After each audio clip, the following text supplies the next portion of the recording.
ഇതെന്താ ഇങ്ങനെ പറഞ്ഞേ? കേക്കുന്നേ? എന്തായാലും നീ വന്നതല്ലേ. ഇതേ അവളുണ്ടല്ലോ മാത്സിൽ ഭയങ്കര വീക്കാ. നീ ഇച്ചിരി ഒന്ന് ഹെൽപ്പ് ചെയ്യുന്നേ അവളെ. ആര്? ശ്രദ്ധയാ? എൻ്റെ ആൻറ്റിയുടെ മോള്. ഇനി ഇവൻ എന്നെ മാത്സ് പഠിപ്പിക്കും.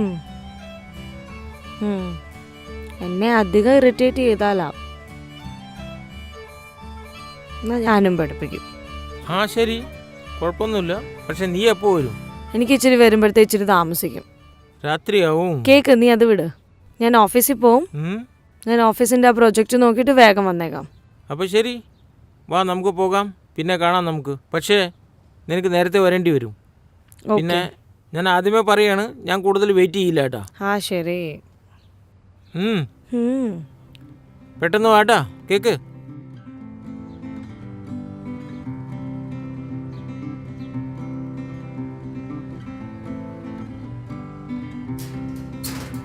ഇന്നലെ രാത്രി മഴ പെയ്തല്ലോ.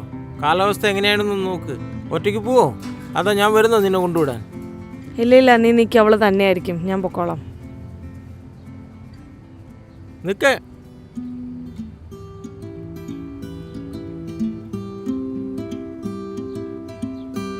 നേരത്തെ വാ, ഞാൻ കാത്തിരിക്കൂട്ടാ.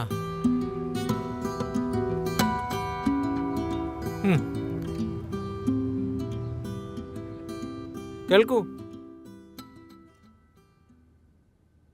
ബലമായിട്ട് ആർക്കെങ്കിലും ക്രിക്കറ്റ് കളിക്കാൻ പറ്റുമോ?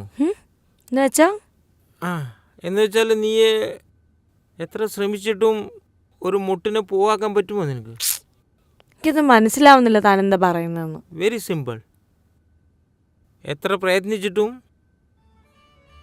നീ എന്ത് തന്നെ ചെയ്യാൻ ആഗ്രഹിച്ചാലും മാത്തമാറ്റിക്സ് എന്നെ കൊണ്ട് പറ്റില്ല.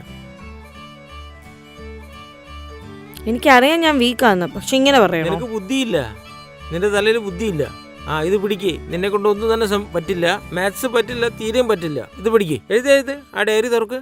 ഡയറി തുറക്കുന്നേ ഞാൻ പറയാം നിനക്ക്. ഒരു പോയം എഴുത്. മാത്സിന്റെ ക്ലാസ്സിലാണോ പോയ എഴുതുന്നേ? എഴുത്.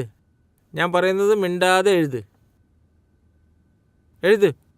ആ സ്നിഗ്ധ, അതൊരു സ്നിഗ്ധ നല്ല പശുവല്ല. സ്നിഗ്ധ പിന്നെയും 4 കാലില്ല, 2 കാല്.